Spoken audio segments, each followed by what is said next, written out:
Welcome back to the third video for the Barnyard Gang tutorial. In this video, we are going to be making the top of the barn.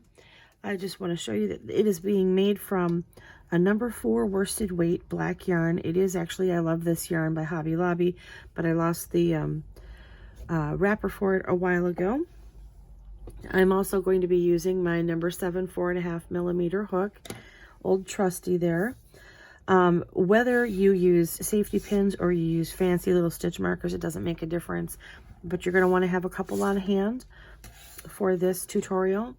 And then I just want to show you that this top is hollow all the way to the top, that we're not going to be stuffing this, so you're not going to need any fiber fill for this. And let's go ahead and get ourselves started here. I'm going to be starting, the instructions say to start with a chain 2. I'm going to be starting with a magic ring. You can do either one. I prefer the magic ring just because it makes a tighter circle at the top. We started our bottom with a magic ring as well, and that makes just a really tight circle. It doesn't leave any holes, but you know, the chain 2 and working 6 single crochets into that second chain from the hook doesn't really leave a big gaping hole either. So that's how this one was made. So you can really do either one. I'm just going to show you the top. That's what the top with the using the 6 single crochets in the second chain from the hook looks like.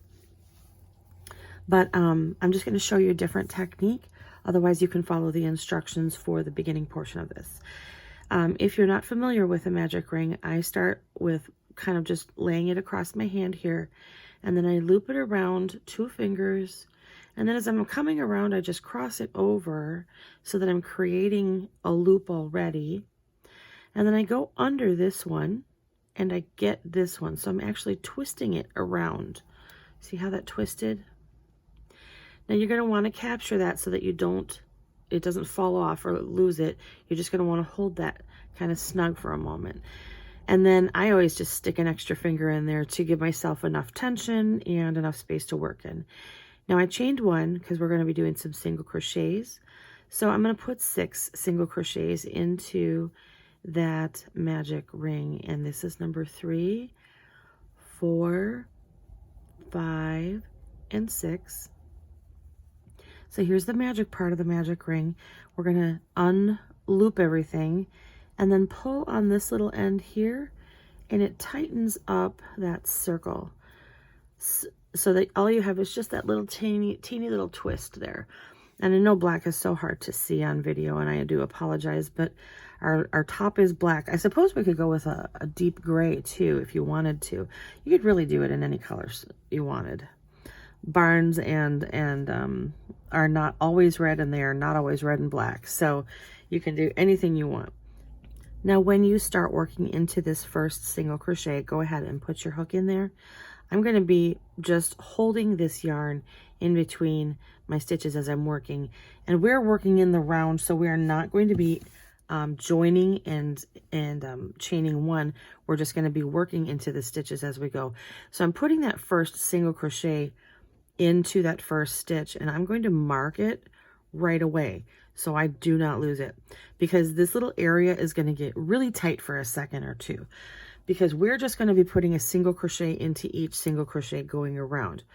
We've already done number 1, so we're going to do number 2, number 3, number 4,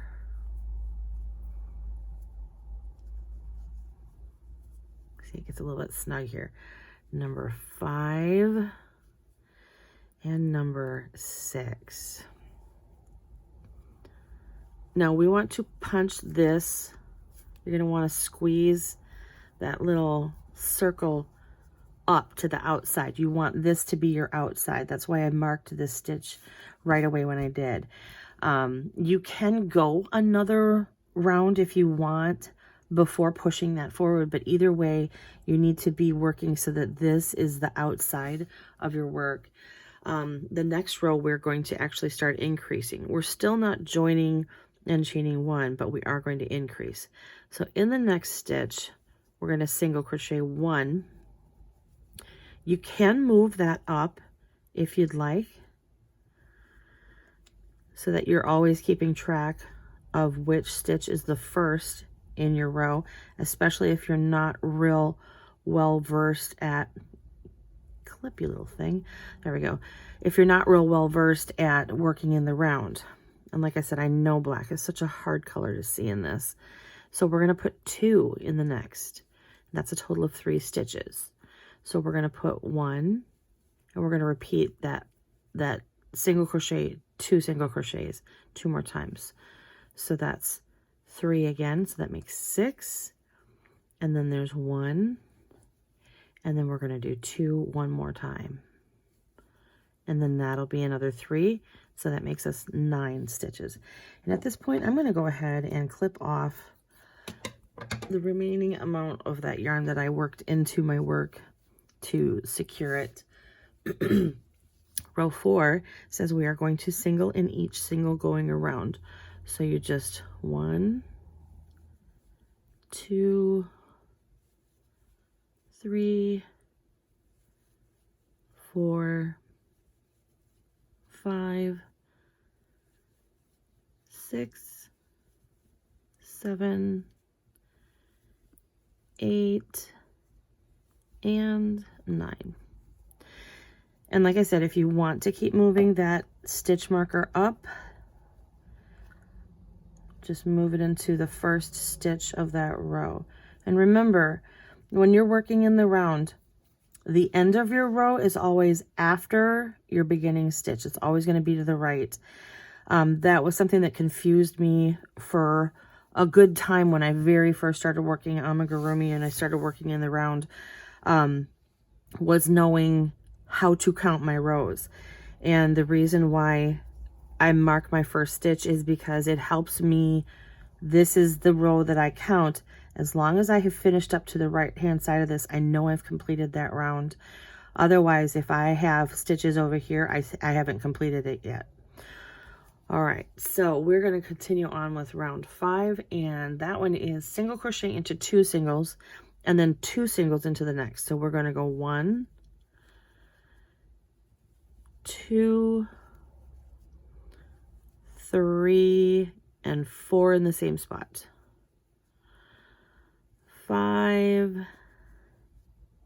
6, 7, and 8 in the same spot. 7, 8,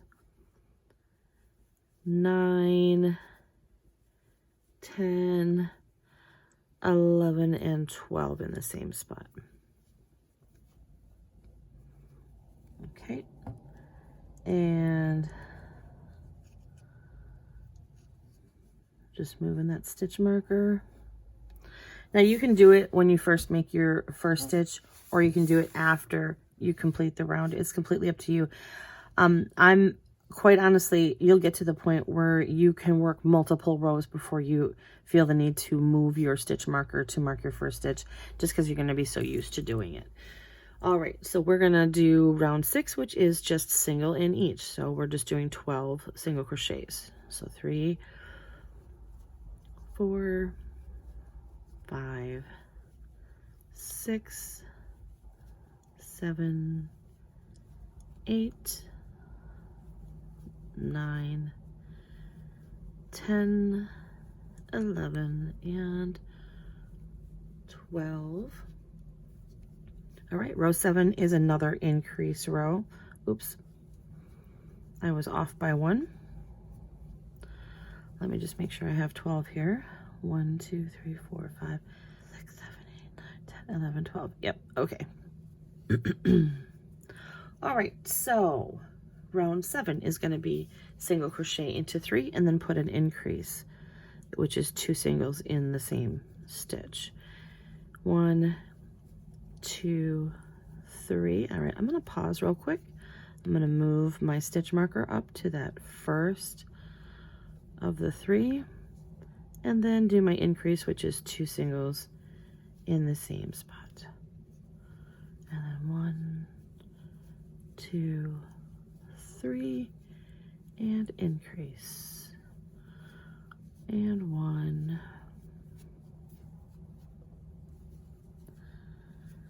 2, 3, and increase. All right, round 8 says do the same thing again. Single in 4 and increase. So 1, 2, 3, 4, and increase. 1, 2, 3, 4, increase. And 1, 2, 3, 4, and increase. All right, so round 9 is a slightly different increase. We're going to be increasing more often. So we're going to single in 2 and then increase. And 1 and 2, I'm going to move my marker up. For me, it's a little bit harder to keep track of where the first single crochet is in these darker colors like this. So that's why I use a stitch marker maybe a little bit more frequently than we might on any other color. All right, so 1, 2, and then increase. 1, 2, and increase. We should have 24 stitches after this round. 1, 2, increase. Keep going, increase.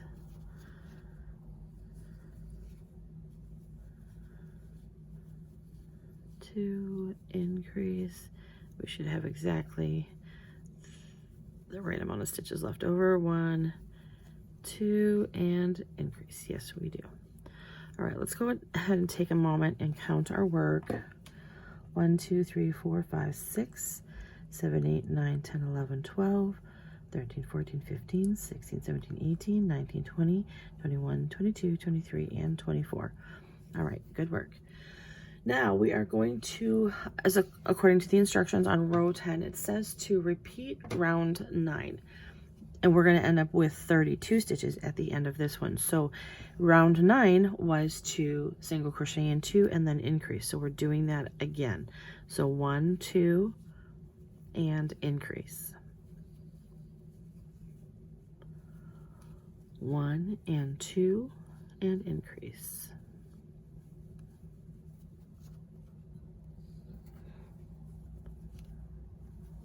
1, 2, and increase.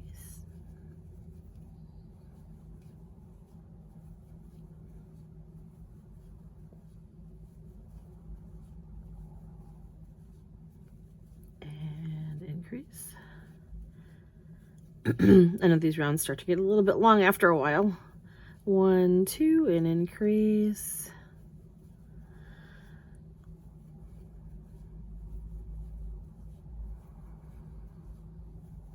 And this should be our last increase. 1, 2, and increase. As you can tell, we're beginning to start working away from the tip of our roof, and we're starting to kind of branch out. And so we're going to be doing a lot of increasing between now and when we get to the point where we are done, which there aren't that many rows to the roof. It's just a lot of increasing. All right, so we are now going to be on round 11, which says to single crochet in 3 and then increase. So 1, 2, 3, and increase. And I'm going to real quick move my marker.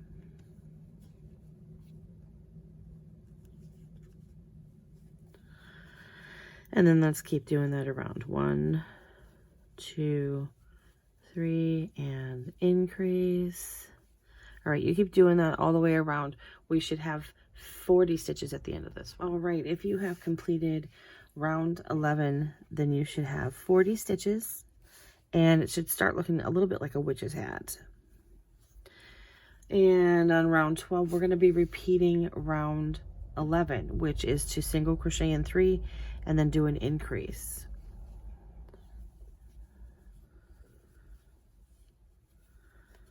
All right, so since you've already done this once, I'm going to let you go at it. I'll meet you back over here where we are going to end this row. Not end it, but we're going to move on. But since we've already done the single crochet 3 together, I feel like you probably know what you're doing already, so I'm going to let you go. All right, round 12 is complete, and you should really have quite a flay here. We are going to now, and if you're paying attention to the instructions, rounds 13 and 14 are just going to be single crochet in each, single crochet going around. So we're not increasing at all on the next 2 rounds. So I just threw 3 stitches in there, and I'm going to mark my first. And so I'm going to just cruise around this top. Thank goodness we don't really have to count on this one, because you should have 50 stitches at the end of round 12. So at the end of round 14, you should also have 50 stitches. So no increasing. And I will see you after round 14. All right, I've completed round 14, and I'm going to move on to row 15. Now you're going to want to grab, if you have colored markers, you're going to want to grab a different color. If you have more than one marker, you may want to somehow identify or put your marker in there differently or something, because we're going to be marking round 15 after we are done making it, because it's going to be significant to where we actually put our there's a small section that we're going to be crocheting where we attach our roof to our barn, and we're going to be attaching it to round 15 later. So you're going to want to mark round 15 so that you know where that is when you're done. All right, so I'm going to get going on that. We're going to be single crocheting into 4 and then increasing 1, 2, 3, and 4, and then increase. And that's all the way around. And increase. You should have 60 stitches on your roof by the time that you are done with round 15.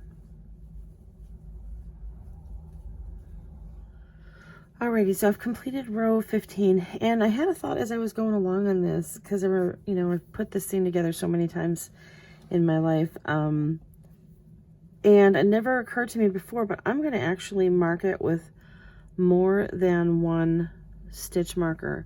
I'm going to kind of go around and put a few of them on here, because as we're working around the roof part, and as we're attaching excuse me, the wall section underneath, sometimes round 15 gets a little blurred with all of the other rounds, and I feel like if we just stick a couple of extra ones in there, say like 4 fairly evenly spaced, although I know that's not evenly spaced, but it'll help us keep track of exactly where round 15 is. And we'll see if that works.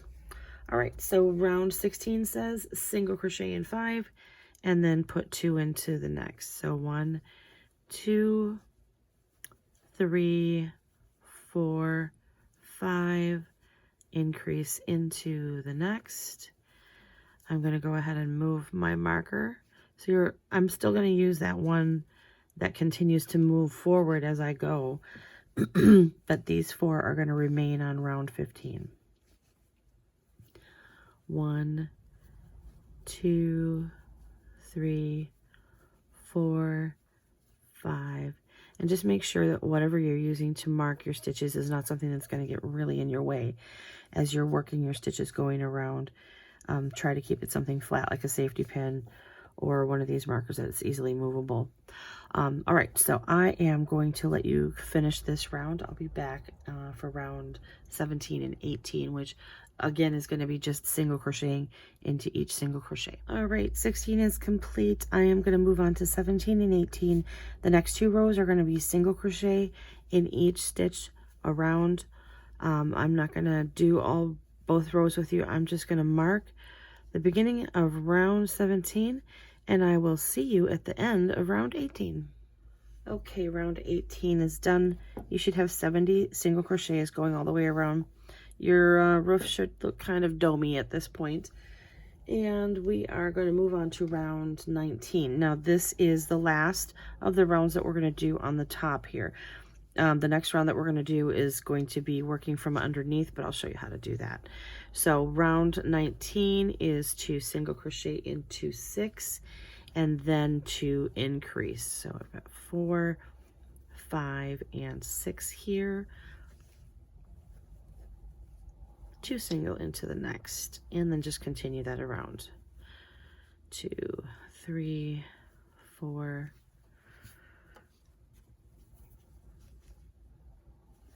5, and 6, and increase.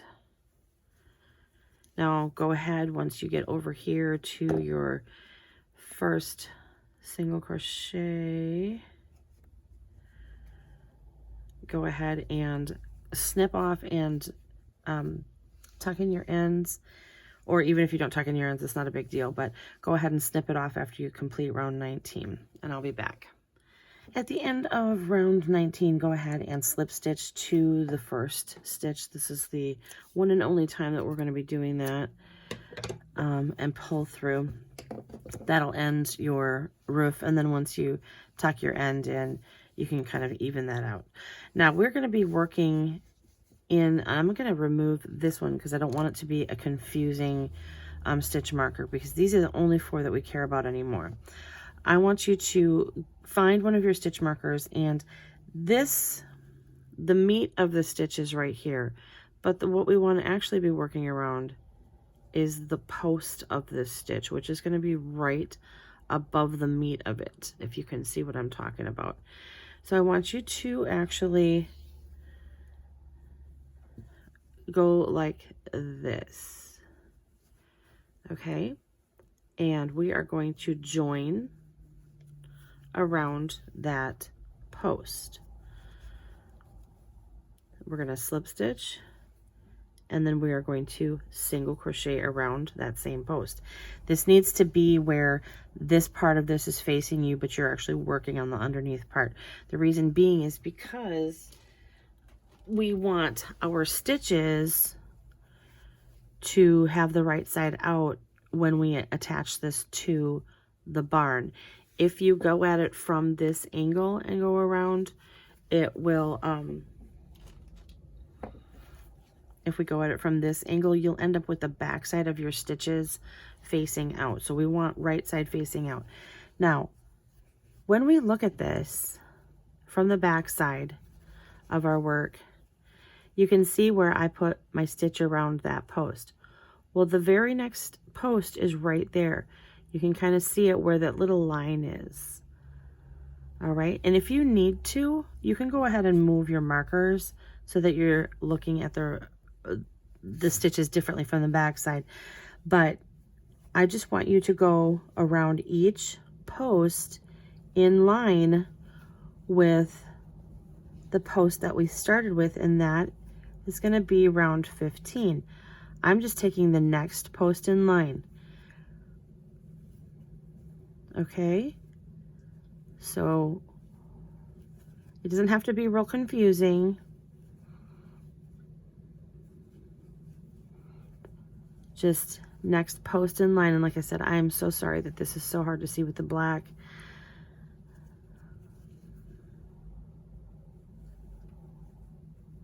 But you're just going under that loop. And then this is what it's going to look like on the top side. You're never going to see it, but it is going to show up as a little loop around the post of that stitch. And you should be working on the post that's right above the meat of this round 15.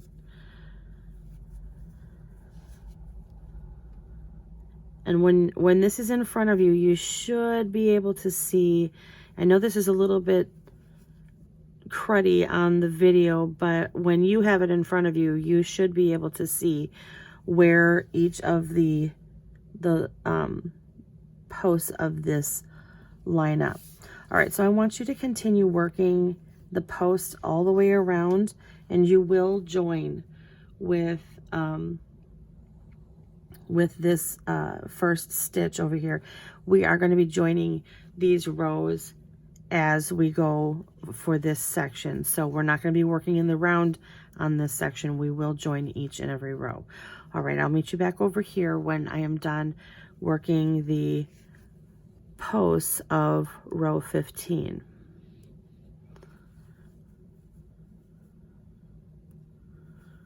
And try to be careful, because my stitch marker wanted to get involved in my stitch just a minute ago. So some of them you might have to remove if they are getting in the way of where your hook is going. But just keep working that post. And it doesn't have to be real tight.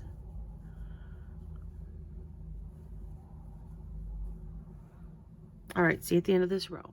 Okay, first of the rows has been completed, and I went ahead and I marked my first stitch just so that I am reminded, once again, you know, with working with black, it's just always best to mark your first stitch of your row, at least for me. Okay, so I chained one, and I am going to continue to work in each of the single crochets around. Like I said, we are joining and chaining one for these rows. So this is row 21. We're going to want 21, 22, 23, and 24. So you're going to work this where you join each row, chain one, and single crochet in each, all the way through round 24. And then you're going to go ahead and cut that off.